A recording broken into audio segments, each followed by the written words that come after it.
NRO लेने की मेरे से कोशिश कर रहे हैं और जो नहीं कभी कामयाब होंगे, क्योंकि मैंने इनको कभी NRO नहीं देना, इनको कानून के नीचे लेके आना है।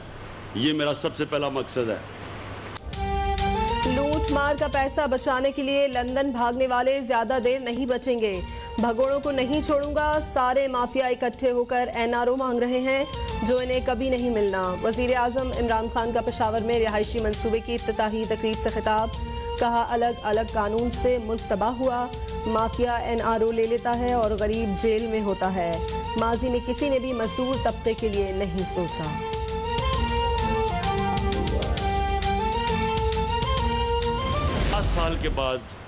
50 साल के बाद ये बड़ी डैम पहली पाकिस्तान में बनेगी। उसके बाद मज़ीद और बादशाह डैम है, फिर आके 9 और डैम्स बन रही हैं पाकिस्तान में, कोई बड़ी हैं कोई छोटी हैं। तो अगले 10 साल तक यानी 2028 तक 10 डैम्स बनेंगी पाकिस्तान के अंदर, जिसके अंदर ममंद और बादशाह डैम सबसे बड़ी डैम्स होंगी। फिर उसके बाद दासू भी बहुत बड़ी डैम है। मोमंग डैम 2025 में मुकम्मल हो जाएगा। 2028 तक पानी जखीरा करने के 10 बड़े प्रोजेक्ट मुकम्मल हो जाएंगे। वज़ीर आज़म इमरान खान का मोहम्मद में मुनक़दा तकरीब से खिताब। बोले, ये डैम हमें 50 साल पहले बनाना चाहिए था, लेकिन माजी में कमीशन बनाने के लिए बिजली के महंगे मंसूबे लगाए गए। महंगे मंसूबों से बिजली खरीदें या ना खरीदें, अदायगी करना पड़ती है।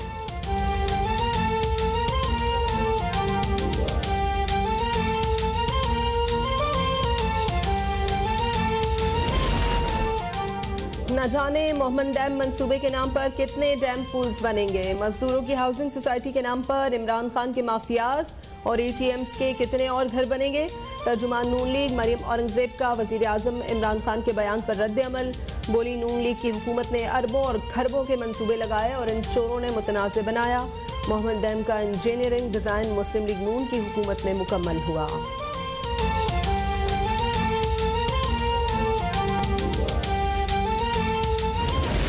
पत्ता बूटा बूटा हाल PTI का जाने है, जाने ना जाने, इमरान ही ना जाने, ज़माना तो सारा जाने है। 48 लोग जिन्होंने अपना पार्लिमानी ग्रुप कौमी असम्बली में, इस पार्लिमानी ग्रुप आने के बाद एक बहुत बड़ा सवालिया निशान खड़ा हो गया है कि क्या पाकिस्तान के कप्तान के पास कौमी असम्बली में मेजॉरिटी है? क्या पाकिस्तान के कप्तान के वसीम अकरम प्लस उस्मान बोजदार साहब के पास पंजाब असम्बली में अब अक्सरियत है या नहीं? ये एक बहुत बड़ा सवालिया निशान है। नाहल हुकूमत से तरीन निकल गया तो ये घबरा गए। तर्जुमान सिंध हुकूमत मुर्तज़ा वहाब का वार। वज़ीर आज़म से ऐवान में अक्सरियत साबित करने का मुतालबा। कहा, वफाकी हुकूमत की कारकर्दगी स्कैंडल्स के सिवा कुछ नहीं। 1 करोड़ में से सिर्फ जुल्फी बुखारी को नौकरी मिली। 50 लाख घरों में से सिर्फ बनी गाला रेगुलराइज हुआ।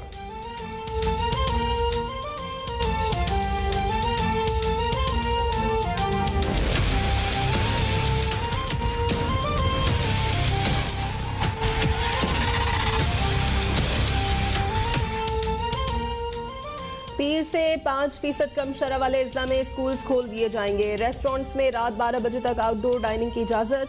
आउटडोर शादी की तकरीब में 150 अफराद शिरकत कर सकेंगे। NCOC का कोरोना पाबंदियों में नरमी का ऐलान। सयाहत के हवाले से तमाम सूबे अपनी हिदायत जारी करेंगे। बैनुस्सूबाई पब्लिक ट्रांसपोर्ट 22 मई से हफ्ते और इतवार को बंद रहेगी।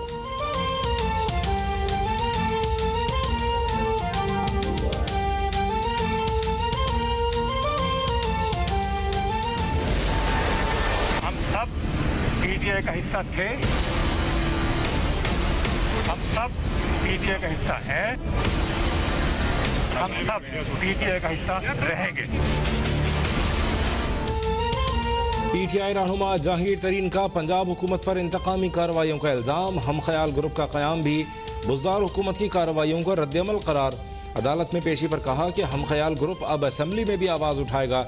ये भी वाज़ेह कर दिया कि हम हुकूमत के साथ हैं। तहरीक इंसाफ में ना कोई टूट फूट हुई है और ना कोई फॉरवर्ड ब्लॉक बना है। उम्मीद है सेनेटर अली जफर की रिपोर्ट जल्द वजीर आजम को मिल जाएगी। अदालत ने जहांगीर तरीन और अली तरीन की अबूरी जमानत में 31 मई तक तौसीह कर दी।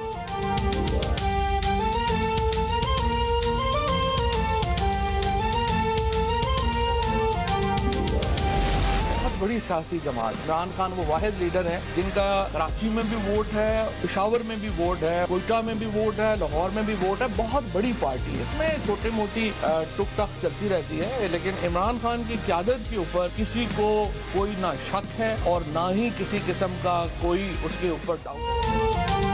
इमरान खान और उनके वोटर्स ना होते तो ये ग्रुप असेंबली में ना पहुंचता। इमरान खान को लीडर मानते हैं तो उनके फैसलों को भी माने। वज़ीर ख़ारिजा शाह महमूद कुरैशी का जहांगीर तरीन ग्रुप को मशवरा। फवाद चौधरी ने जहांगीर तरीन ग्रुप का क़याम मामूली बात करार देते हुए कहा कि हुकूमत की मुद्दत पूरी करने में कोई रुकावट नहीं। शेख रशीद बोले, बजट इजलास में जहांगीर तरीन ग्रुप हुकूमत को ही वोट देगा।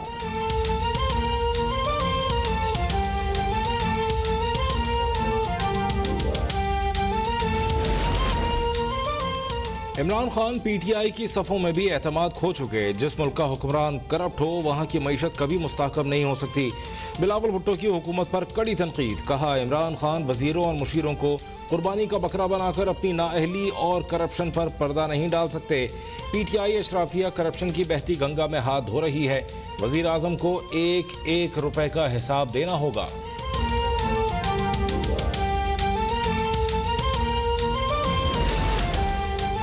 बलूचिस्तान हुकूमत में सिर्फ 2 दोस्त नाराज हैं। काबीना के बहुत सारे अरकान मेरे साथ हैं। वज़ीर आला बलूचिस्तान जाम कमाल की वजाहत। कहा, वज़रा के कलमदान तब्दील होते रहते हैं, ज़ातियात की सियासत पर यकीन नहीं रखता। महकमा बल्दियात में काम न होने पर साले भूतानी को तब्दील किया। अरकान की जानिब से स्पीकर बलूचिस्तान को लिखे जाने वाले ख़त में हुकूमत पर तनकीद नहीं बल्कि बेहतरी की तजावीज़ हैं।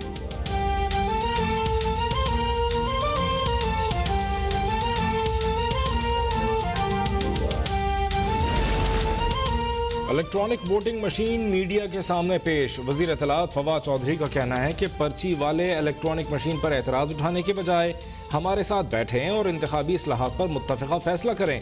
बाबर आवान बोले, हम टेक्नोलॉजी के जरिए धांधली को शिकस्त देना चाहते हैं। मशीनों की तैयारी के लिए इलेक्शन कमीशन पर बजट का इजाफी बोझ नहीं पड़ेगा।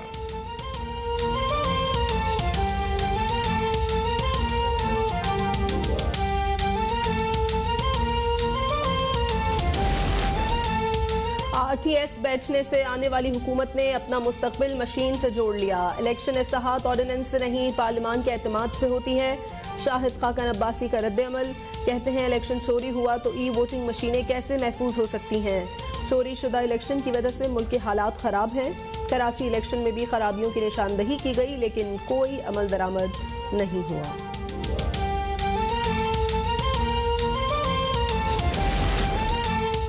कैप्टन सफदर के खिलाफ इंक्वायरी अदम सबूत की बिना पर बंद। अमीर मकाम के खिलाफ इंक्वायरी होगी। चेयरमैन नायब की जेर सदारत एग्जीक्यूटिव बोर्ड के इजलास में 9 इंक्वायरियों और 3 इन्वेस्टिगेशन की मंजूरी। जस्टिस रिटायर्ड जावेद इकबाल ने वाज़ेह कर दिया कि मुल्क से बदउनवानी का खात्मा और करप्शन फ्री पाकिस्तान नैब की अवलीन तरजीह है। नैब एहतसाब सबके लिए की पॉलिसी पर कानून के मुताबिक अमल पैरा है।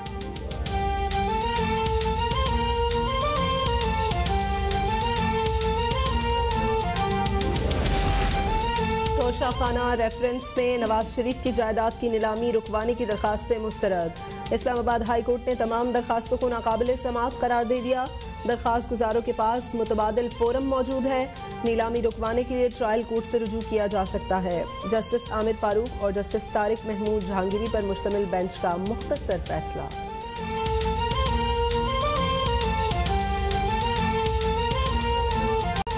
इसराइल की मुसलसल बमबारी से गजा खंडरात में तब्दील। अब तक 450 से ज्यादा इमारतें मलबे का ढेर बन गईं। 50 स्कूल भी तबाह। 41,000 बच्चे तालीम से महरूम। रिहायशी इमारत अल एंडलेस टावर को बमबारी से तबाह करने की धमकी पर खाली कर दिया गया। 52,000 से ज्यादा फलस्तीनी बेघर हो गए। हजारों खानदान जाने बचाने के लिए अक़वाम मुत्तहिदा के स्कूलों में पनाह लेने पर मजबूर।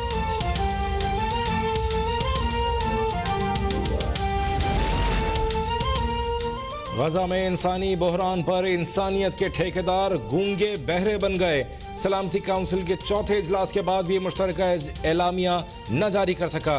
फलस्तीनी मंदूब ने सलामती काउंसिल का किरदार शर्मनाक करार दे दिया। सलामती काउंसिल के चौथे इजलास के बाद अमरीकी सदर जो बाइडन का इसराइली वजीर आजम से टेलीफोन पर चौथा राबता।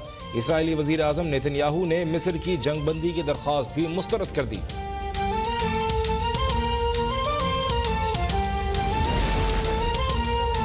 वज़ीर ख़ारिजा शाह महमूद कुरैशी फ़लस्तीन, सूडान और तुर्की के वज़राए ख़ारिजा के हमरा अंकारा से न्यूयॉर्क रवाना। शाह महमूद कुरैशी की फ़लस्तीनी हम मनसब डॉक्टर रियाज अल मालिकी से मुलाकात। कहा पाकिस्तान फ़लस्तीनी अवाम के हक़ खुद अरादियत की जदोजहद की हिमायत जारी रखेगा। जनरल असम्बली में भरपूर तरीके से इसराइली जारहियत के खिलाफ आवाज़ बुलंद करेंगे। इससे कबल शाह महमूद कुरैशी की तुर्क सदर रजब तैयब एर्दोगान से भी मुलाकात। इसराइल के हाथों फ़लस्तीनियों की नस्लकुशी रुकवाने से मुताल्लिक इक़दामात पर गौर।